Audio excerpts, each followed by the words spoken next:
Welcome to the Elevator World podcast. Often called the Bible of the elevator industry, the Vertical Transportation Handbook is a valuable guide for both experienced practitioners and new technicians who need to understand and make decisions about elevator and escalator applications.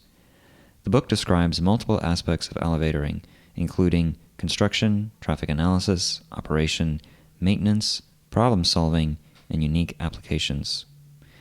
New topics in the 4th edition, such as machine roomless systems and current operation and control procedures, ensure that the Vertical Transportation Handbook maintains its standing as the premier general reference on vertical transportation. It also includes a section on special application and non-conventional elevators, such as residential and service and freight elevators. Purchase your copy at elevatorbooks.com by clicking on the link in the show notes. The July issue of Elevator World focuses on special application lifts. Here is the editor's overview, Around the World and Back Again, by Risha Sturgeon-Hendrick, read by Caleb Gibbons. Usually my editorial takes the industry pulse, then sells the magazine to our readers. While working on this issue, however, we held an extraordinary meeting with our company officers, board of directors, which includes 2 representatives from Europe, and our international partners in China, Latin America, India, and Turkey. All had the opportunity to interact with our staff and participate in a day and a half of brainstorming on how Elevator World can better serve the industry worldwide. It was amazing. The ideas literally flew across the room. Many of the articles in this issue are the result of long association with this group.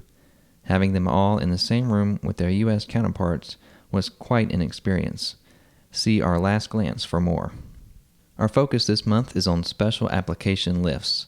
First, taking accessibility to a new level is a look at the history of award-winning Handy Lift Incorporated by Kaya Wilkinson. Based in Carlstadt, New Jersey, the third-generation firm has built a reputation for creating custom, code-compliant wheelchair lifts that bring architects' visions to life. In its 41st year of operation, the company continues to stick to its original mission, quote, to inspire confidence in all our accessibility solutions to honor the God-given dignity of all, end quote. In A10 Torin Tunnel, Austria, by Andreas Magnusson, Alimak Heck undertook a challenging elevator refurbishment in the Alps underneath the Torin Autobahn, which connects the Alps region of Austria. Alimak's rack and pinion elevators have provided transportation for personnel when inspecting the shaft walls since 1975. Then we move on to Italy for Inclined Elevator in Genoa by Matteo Sciatti. In the steep hills between the Alps and the shores of the Gulf of Genoa, Maspero Elevatori completed a custom inclined elevator installation that features a 14-degree change in scope, which was necessary to follow the landscape. This was the first unit of its kind authorized for public, unrestricted use in the country. It opened in May 2015.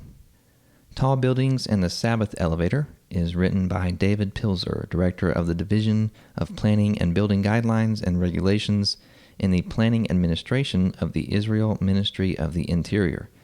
This in-depth article discusses the evolution of the Sabbath elevator and how Jewish communities around the world are responding to the changes technological advances have allowed.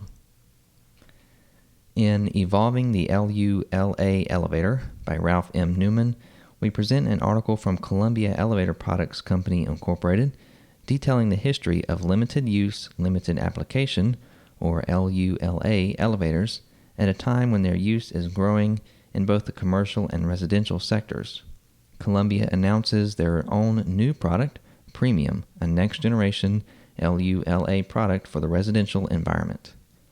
Our final article in this section is Universal Control System by R. Lee Friedland.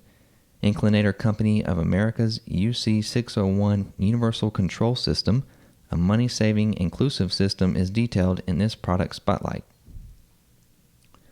Our feature articles take us to China, then New York City. The Three Centers of Changde by Robert Wang is also a special application lift. Suzhou Rhine installed an inclined traction elevator in this science education center for children and young adults in Changde in Hunan province. The building's 76-degree slant presented a challenge to the usual vertical guide shaft configuration, so the design of the guide rail arrangement and traveling cable required innovation. Then, the wonderful new Whitney Museum in New York City is showcased in Art Elevators by Angela C. Baldwin. When the decision was made to construct a new facility to house the renowned Whitney Museum of American Art in the city, the museum quickly commissioned American artist Richard Artswager to create art for the facility's elevators. The museum's 4 elevators are now part of its permanent collection, immersing visitors in art before they ever reach a gallery. This article details the elevators from idea to installation. Still in New York City, we have an update from Hanno Vanderbilt on 3 World Trade Center. This on camera shows the current progress of the long-awaited 3 World Trade Center, projected for completion in 2018 after having overcome a number of obstacles. There are many other wonderful articles in this issue, including a spotlight on Delaware Elevator and an interview with our good friend Pete Meeks. Liberty Elevator experts and Otis playing key roles in the revitalization of predecessor to the Empire State Building, the R.J. Reynolds Building in Winston-Salem, North Carolina, and a tribute to George Gibson, another longtime friend who is retiring. None of this would be possible without colleagues in the industry and partners around the world.